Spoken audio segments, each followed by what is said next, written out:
friends, I'm just an average American. But I'm an American. And some of the things I see in this country of ours make my blood boil. I see people with foreign money.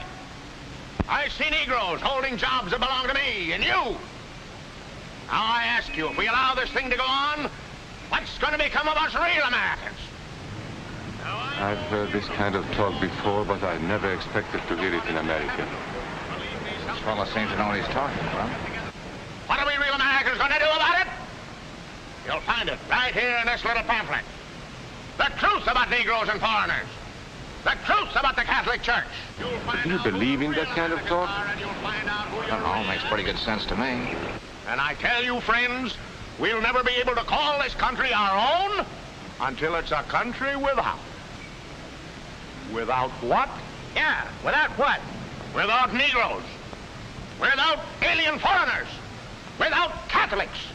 Without Freemasons. You know these things. What's wrong with the Masons? I'm a Mason. Hey, that fellow's talking about me. And that makes a difference, doesn't it? These are your enemies. These are the people who are trying to take over our country. Now you know them.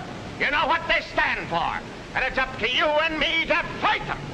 Fight them and destroy them before they destroy us. Thank you.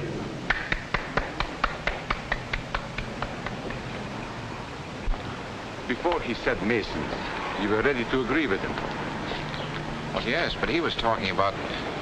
What about those other people? But in this country, we have no other people. We are American people. What about you? You aren't American, are you? I was born in Hungary, but now I am an American citizen. And I have seen what this kind of talk can do. I saw it in Berlin. What were you doing there? I was a professor at the university. I heard the same words we have heard today. But I was a fool then. I thought Nazis were crazy people, stupid fanatics.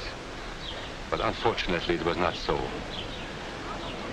You see, they knew that they were not strong enough to conquer a unified country. So they split Germany into small groups. They used prejudice as a practical weapon to cripple the nation. Of course, that was not easy to do. They had to work hard to do it. You see, we human beings are not born with prejudices. Always they are made for us, made by someone who wants something.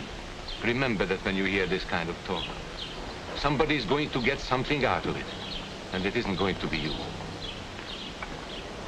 This is not classroom theory. I saw it happen. We must never let ourselves be divided by race or color or religion, because in this country we all belong to minority groups. I was born in Hungary. You are a Mason. These are minorities. And then you belong to other minority groups too. You are a farmer. You have blue eyes. You go to the Methodist Church. Your right to belong to these minorities is a precious thing.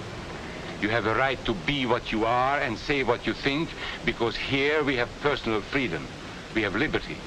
And these are not just fancy words. This is a practical and priceless way of living. But we must work at it.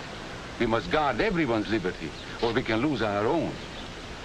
If we allow any minority to lose its freedom by persecution or by prejudice, we are threatening our own freedom. And this is not simply an ideal. This is good, hard common sense.